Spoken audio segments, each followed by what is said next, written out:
When Phoenix Wright Ace Attorney Dual Destinies came out on the 3DS in 2013, the Australian Classification Board gave it an age rating of PG.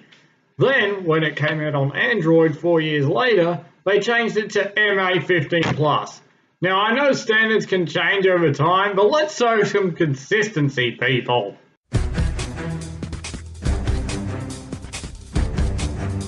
G'day Earthlings, Dr. Rank here, and welcome to Screen School, where finding contradictions is literally our job. Now, my Let's Play videos might be primarily focused on platformers and games you can play with 8 people at once, but I also love me some murder mystery fiction. Heck, as I record this, I've been binge watching NCIS on and off for the last 4 months.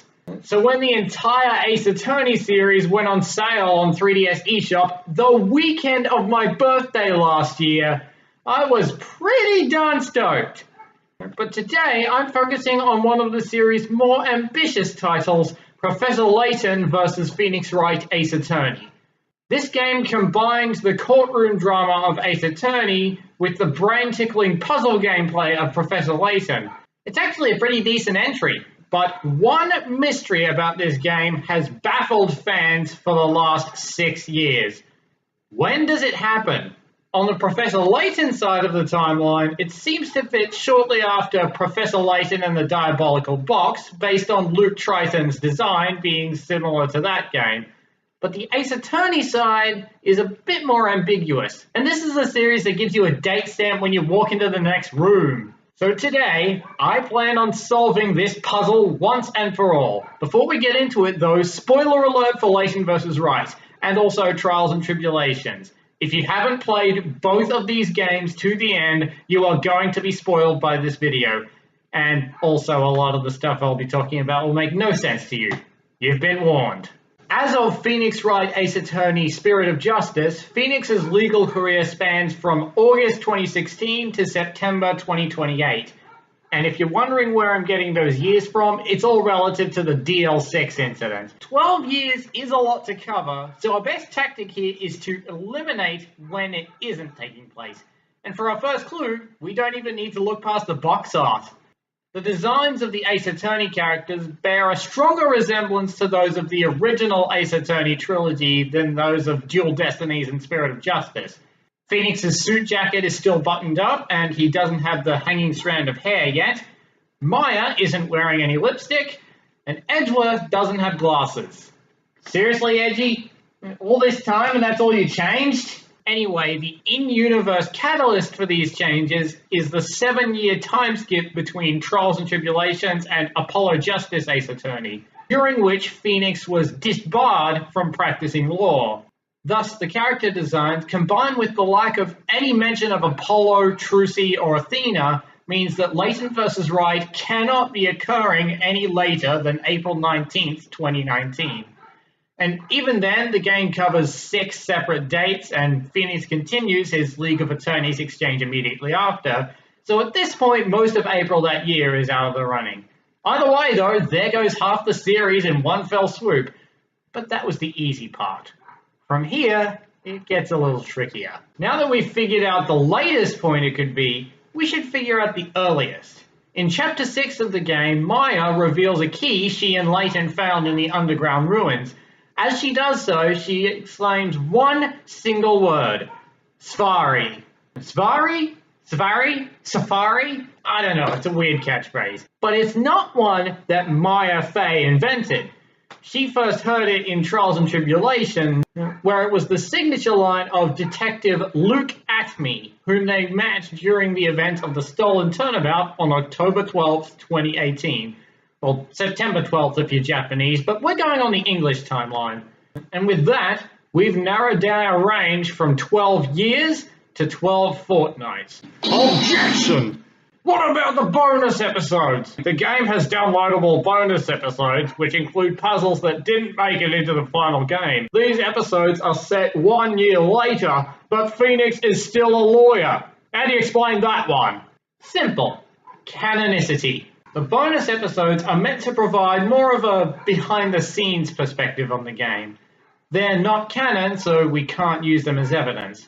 Unfortunately, I shall have to penalize you, Mr. Wallaby. And speaking of evidence that needs taking off the table, let's talk about statues. In Chapter 6, Phoenix and the gang explore the underground ruins beneath Labyrinthia. If the statues are examined, Maya comments that they remind her of the Army Fae statue at Hazakura Temple. And yes, Army is how you pronounce it. Don't believe me? Watch the anime. Phoenix and Maya first visited Hazakura on February 7th, 2019 during Bridge to the Turnabout, leading many fans to speculate that Layton vs. Wright must be happening after that date. However, I'm not so sure. The statue doesn't remind Maya of Hazakura Temple itself. It reminds her of the Army Fae statue, a Kurine village artifact that was previously shown in an exhibit at Lordly Taylor during the Stolen Turnabout. Adrian Andrews had it relocated at some point and would have notified Maya as such. So this little Easter egg isn't as decisive as it seems. What is decisive, however, is the character's interactions with Miles Edgeworth. Phoenix and Maya both make cameo appearances in both of the Ace Attorney Investigations games, specifically in the Kidnapped Turnabout from Investigations Miles Edgeworth and the Grand Turnabout from Prosecutor's Path. These episodes take place on March 13th and April 6th, 2019, respectively. Considering that Edgeworth himself is in the United States during this period, and also appears in London during the epilogue of Layton vs. Wright, I don't think any of them would be jumping back and forth across the Atlantic in such a short amount of time. Adios to April and the last half of March. Although, fun fact, if you replay the final case after beating the game, Prosecutor Flinch appears in the epilogue instead. We get some more clues from the game's climate as well. In Chapter 8, Layton and Luke arrive at the Storyteller's Garden and Luke complains, "This evening breeze is a little chilly." Notice what Luke is wearing in this scene. A wool jumper. He is clearly dressed for cold London weather, but he still feels the cold at high altitude here, so it's not exactly winter wear. The climate that Luke is dressed for is the borderline for the winter months, eliminating October and the first half of November. Additionally, there's one more crucial factor: snow, or more accurately, the lack thereof. Snowfall in London occurs during the months of January and February, but we don't see a single snowflake anywhere in the entire game. Not even in the Storyteller's Garden, which is at a much higher altitude and would get even more snow in the winter. Sayonara to January and February, as well as the second half of December, since it would produce more snow up there, and the rest of March, since there would still be some snowdrifts left over from the previous winter. And that, Earthlings, leaves us with just 1 month's worth of possible dates. November 16th to December 15th, 2018. These dates are really similar climate-wise and are all in between episodes from other games. But there is one final clue that can narrow it down to just one specific date.